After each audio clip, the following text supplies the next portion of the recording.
हाँ, तो प्यारे विद्यार्थियों, आपका हमारी इस ऑनलाइन कक्षा में बहुत बहुत स्वागत है। आज जो हमारा डे है वो है आज पाँचवा दिन है इस ऑनलाइन कक्षा का। और आज जो हमारा टॉपिक है वो होगा हमारा विद्युत द्विध्रुव के कारण विद्युत क्षेत्र की तीव्रता।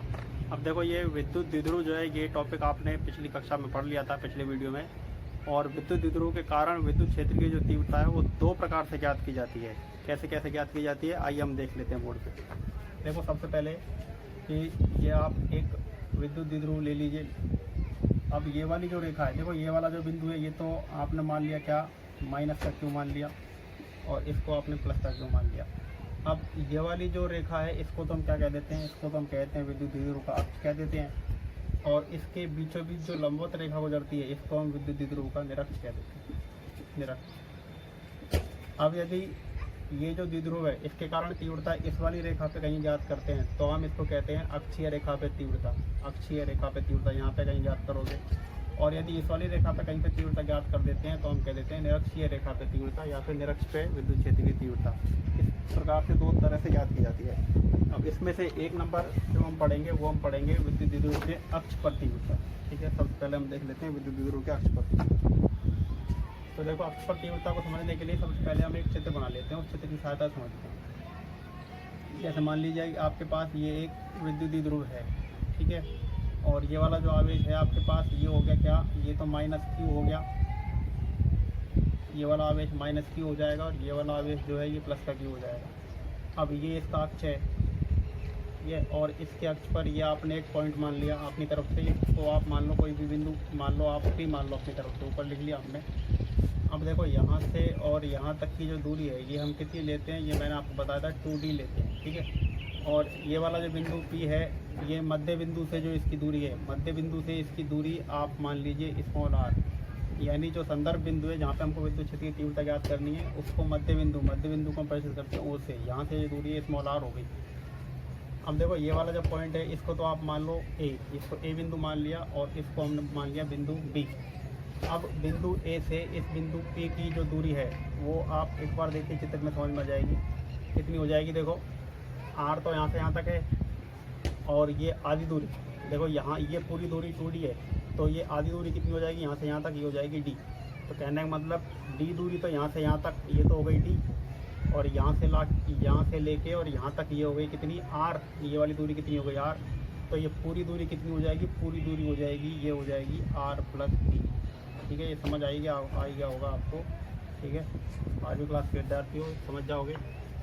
और देखो, अब ये जो बिंदु B है यहाँ से दूरी कितनी हो जाएगी इसकी, यहाँ से दूरी।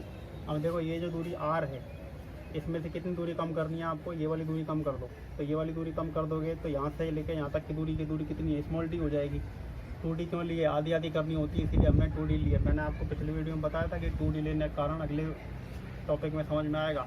तो यहाँ पे दूरी को आधा करना होता है। अब देखो, 2D का जब आप आधा करोगे तो ये D हो जाएगा, ये भी D हो जाएगा। लेकिन अब ये जो D है तो कोई बटे वाला कोई झंझट नहीं है इसके अंदर, है ना, ऐसा कुछ भी नहीं है। लेकिन यदि आप D दूरी लेते तो D का आधा आपको करना पड़ता, तो ये गणना बहुत कठिन हो जाती है। तो अब देखो, यहाँ से लेके यहाँ तक की दूरी कितनी हो जाएगी, ये हो जाएगी R माइनस D हो जाएगी। ठीक है, ये दूरियाँ आपको समझ में आ गई होंगी, आप एक बार देख लीजिए। और अब हम चलते हैं आगे।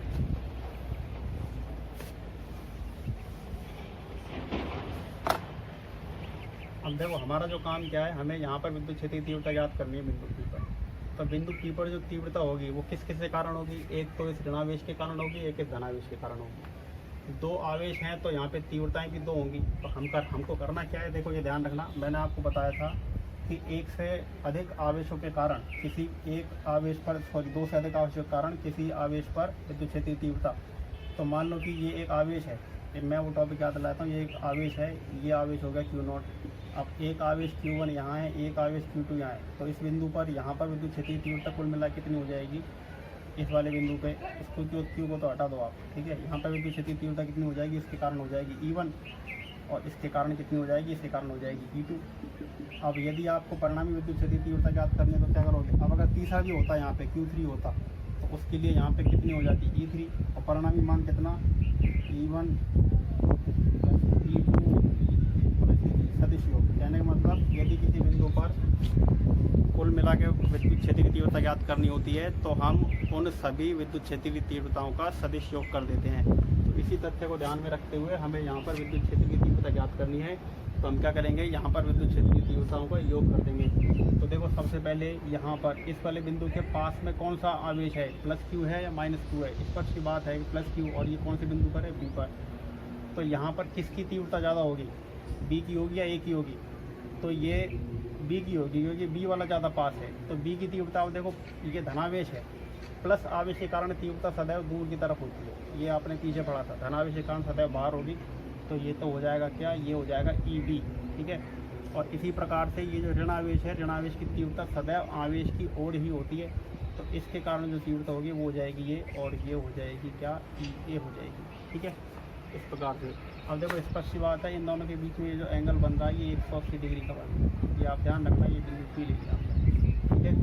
अब इसी तथ्य का हम उपयोग आगे करेंगे। तो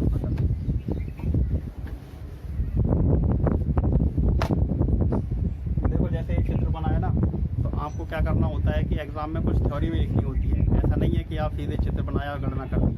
ऑनलाइन वीडियो में नोट्स लिखाना थोड़ा सा कठिन काम होता है, क्योंकि उससे वीडियो लंबी हो जाती है और विद्यार्थी ज़्यादा लंबी वीडियो देखना पसंद नहीं करते हैं। तो जो थ्योरी जो लिखनी होती है वो कोई ज़्यादा कठिन काम नहीं होता है, वो मैं आपको बता देता हूँ। जैसे देखो ये एक विद्युत द्विध्रुव है, तो आप सबसे पहले क्या लिखोगे, माना एक विद्युत द्विध्रुव ए बी है, जिसके बिंदु ए पर ऋणावेश है और बिंदु बी पर धनावेश है। इसके अक्ष पर एक अन्य बिंदु पी स्थित है, जिस पर हमें विद्युत क्षेत्र की तीव्रता ज्ञात करनी है।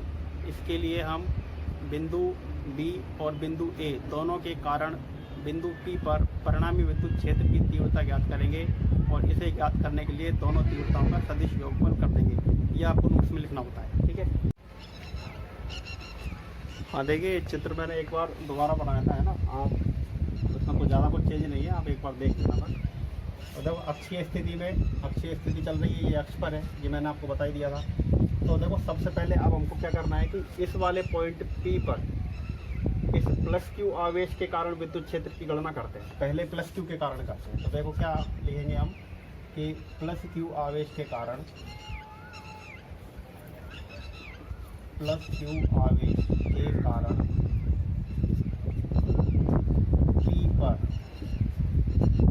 विद्युत क्षेत्र। अब देखो प्लस क्यू के कारण विद्युत क्षेत्र क्या होगा, प्लस क्यू के कारण जो विद्युत क्षेत्र है, मैं यहाँ पे लिख देता हूँ इसको, यहाँ पे जगह कम है। तो ये देखो प्लस क्यू कहाँ पर स्थित है, पी पर है ना, इसलिए हम इसको लिख देंगे ई बी। और ई बी बराबर कितना हो जाएगा, अब देखो विद्युत क्षेत्र क्या होता है, विद्युत क्षेत्र का सूत्र होता है के क्यू अपॉन आर स्क्वायर। तो ये तो आ जाएगा के क्यू, और नीचे आर, आर क्या होती है, आर होती है आवेश से दूरी। तो यहाँ से लेके और यहाँ तक की दूरी कितनी है ये आपको देखनी है। तो देखो ये जो दूरी यहाँ पे प्रदर्शित कर रखी है हमने, ये वाली दूरी है ना, यहाँ पे प्रदर्शित कर रखी है, ये रही, ठीक है। तो कितनी है, आर माइनस डी। तो यहाँ पे नीचे जो डिस्टेंस है वो कितनी आ जाएगी, आर माइनस डी, और दूरी का स्क्वायर है तो स्क्वायर कर दिया। अब इसकी जो दिशा है ना, देखो आप इसको सदिश रूप में भी लिख सकते हो, लेकिन अभी इसको अदिश ही लेके चल रहे हैं, ठीक है। अंतिम परिणाम जो है वो हम सदिश रूप में प्रदर्शित कर देंगे। इसकी दिशा लेकिन हम यहाँ पे लिख देते हैं। देखो ई बी की दिशा देखो यहाँ प्रदर्शित कर रखी है, ये बी पर है, ये पी पर है। तो बी से पी की तरफ है, कहाँ पर है, तो यहाँ पे हम थोड़ी सी दूरी पर हम लिख देंगे दिशा, सॉरी दिशा हम लिख देंगे कहाँ से, डी से पी की तरफ, ठीक है। ये हमने इसकी दिशा लिख दी। अब ये तो प्लस क्यू के कारण हो गया। इसी तरह से माइनस क्यू, ये समीकरण नंबर 1 ले लिया है हमने, ठीक है। ऐसे ही माइनस क्यू आवेश के कारण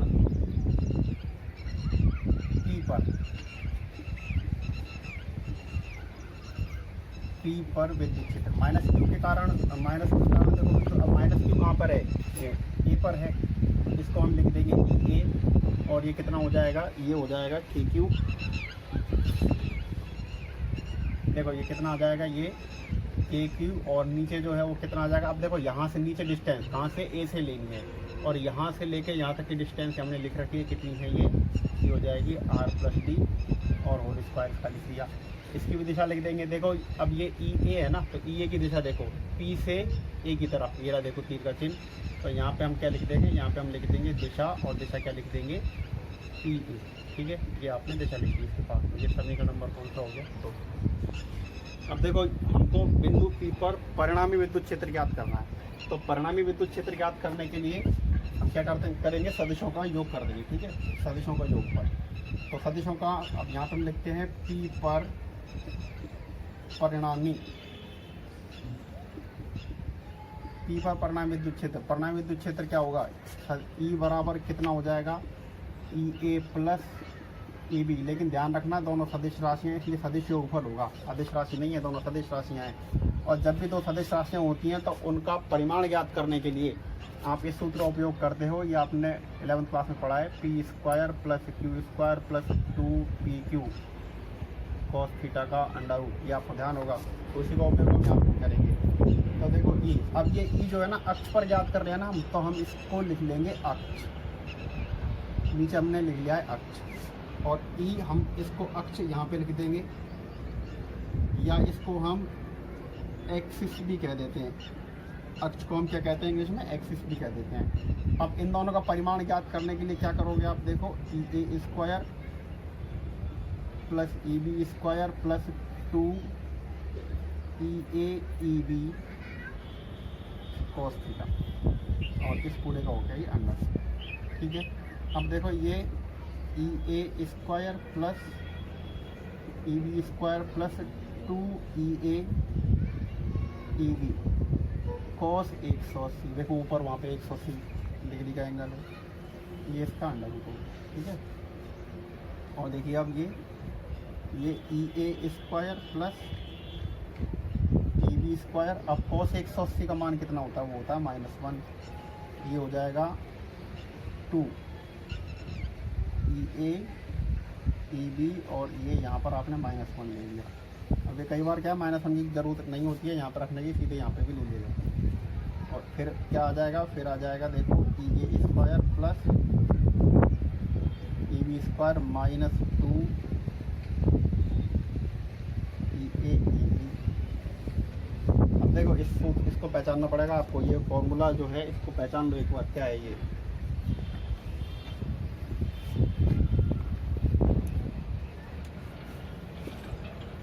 अब देखो ये वाला जो फॉर्मूला है ना, ये क्या क्या हो सकता है, इसको हम ये भी लिख सकते हैं, देखना एक बार।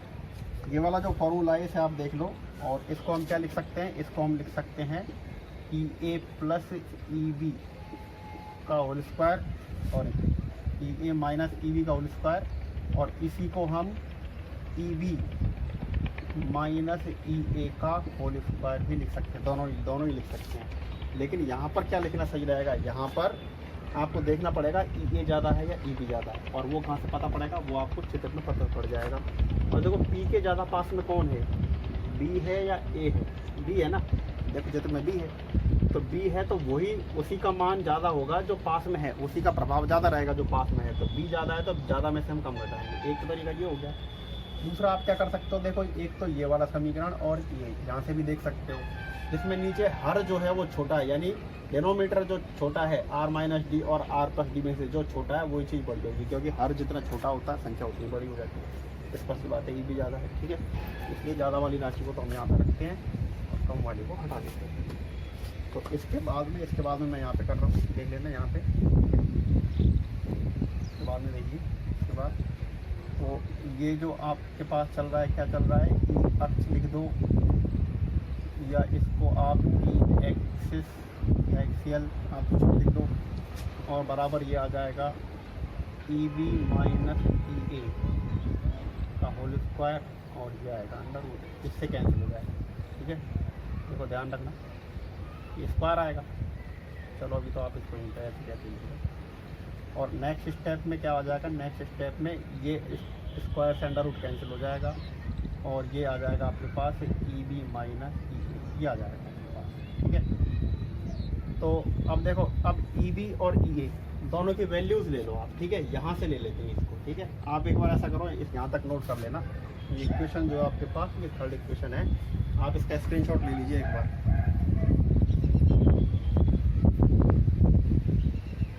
ठीक है, ये ले लिया आपने। तो देखो आगे चलते हैं, इसके बाद में देखते हैं आगे।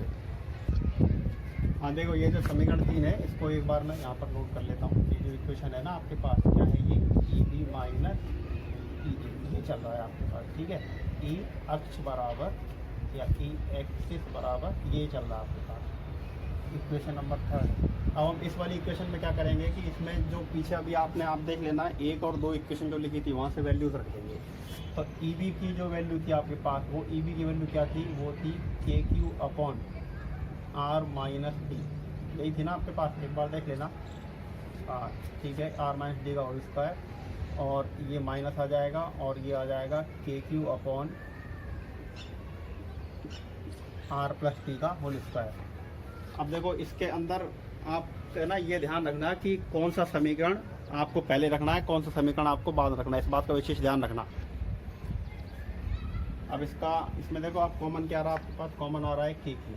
ठीक है, ये आपके पास जो कॉमन आ रहा है ना, ये के क्यू तो कॉमन आ गया, और यहाँ पर रह जाएगा आपके पास ये आर माइनस डी का होल स्क्वायर, और माइनस ये आ जाएगा 1 अपॉन आर प्लस डी का होल स्क्वायर। ठीक है, इक्वल टू, और अब इसके बाद देखो ये इसमें यहाँ एलसीएम ले लो आप, ये के क्यू तो चल रहा है बाहर, चलने दो इसको, इसका एलसीएम लोगे तो कितना, आर प्लस डी का whole square minus R minus D का whole square upon R minus D का whole square into R plus D का होल स्क्वायर, ये आ जाएगा इक्वल टू, फिर ये के क्यू एज इट इज़, और ये जो होगा वो R square plus D square plus 2rd minus, अब देखो इसको चलो आप इसको पहले ब्रैकेट ले लो, और ये हो जाएगा R square plus D square और माइनस के 2rd, और नीचे आर, अब इसको देखो ये जो पूरा है ना, ये कितना आ जाएगा, ये R square minus D square और इस पूरे का होल स्क्वायर आएगा। अब ये माइनस को अंदर लेके जाओगे तो अंदर सारे साइन चेंज हो जाएंगे, और क्या क्या कैंसिल हो जाएगा, देखो आर स्क्वायर से आर स्क्वायर, डी स्क्वायर से माइनस का डी स्क्वायर, अंदर जाके माइनस हो जाएगा, और ये 2rd और ये प्लस के 2rd दोनों मिलके ये प्लस हो जाएगा, देखो माइनस माइनस प्लस, तो ये के क्यू तो एज इट इज चल ही रहा है बाहर है ना, और अंदर जो होगा, अंदर ये हो जाएगा 4rd, और नीचे जो चल रहा है, अभी देखो ये जो है यहाँ पर ये ध्यान रखना, चलो इसको एक बार लिख देते हैं, R square minus D square का होल स्क्वायर। ठीक है, ये आपके पास आएगा। अब आगे देखिए,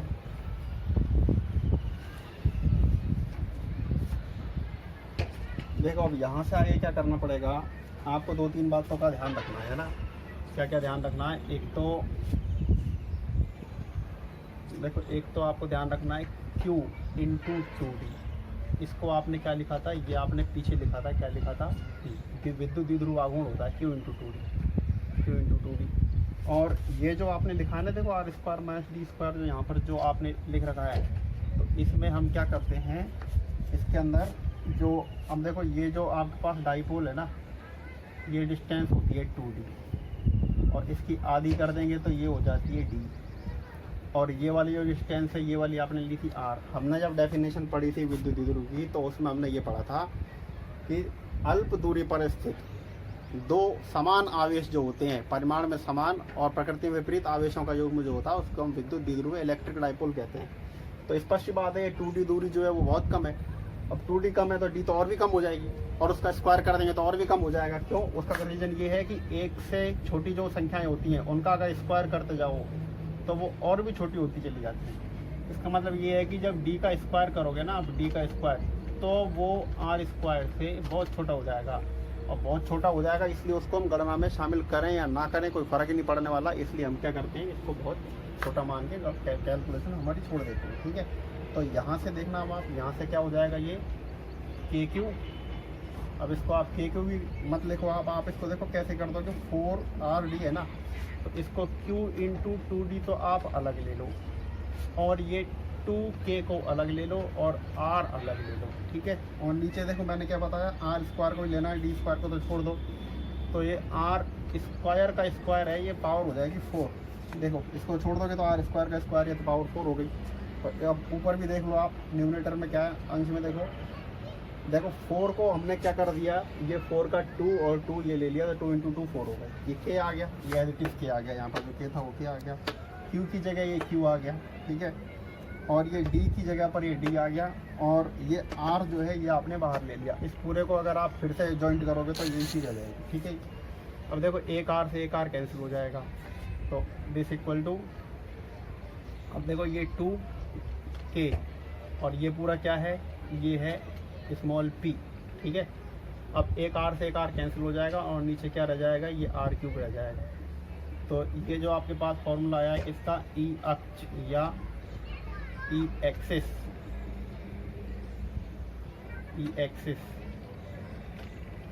ये आपके पास फॉर्मूला आ गया, ठीक है।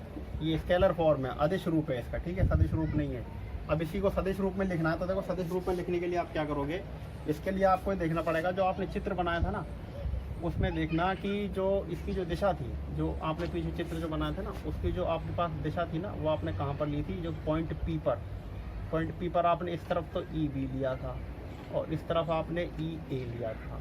अब ई बी और ई ए में से ज़्यादा कौन सा है, ई बी बड़ा है और ई ए छोटा है। तो क्लियर सी बात है, जो ज़्यादा होगा डायरेक्शन उसी तरफ होगी। कैसे होगी, एक बार देखो, ये पॉइंट है, इस पर फोर्स लग रहा है 5 न्यूटन का इधर लग रहा है और 3 न्यूटन का इधर लग रहा है, तो रिजल्टेंट फोर्स परिणामी बल किधर होगा, जिधर ज़्यादा इसी तरफ होगा ना, 2 न्यूटन का लगेगा। ऐसे ही जो ज़्यादा है उसी तरफ रहेगी डायरेक्शन, तो ई बी की तरफ रहेगी और ई बी की तरफ डायरेक्शन रहेगी। इसका मतलब क्या है, देखो ये तो माइनस क्यू और ये प्लस क्यू, ठीक है, ये ए है, ये बी है और ये आपके पास पी है। तो अब डायरेक्शन किधर, माइनस से प्लस किधर, देखो इधर आ गई ना परिणामी दिशा। ये जो आपके पास ई जो आया है इसकी दिशा ये और ये वाली है, इसकी तरफ है, इसकी डायरेक्शन में है। तो परिणामी जो दिशा होगी वो माइनस से प्लस क्यू की तरफ होगी।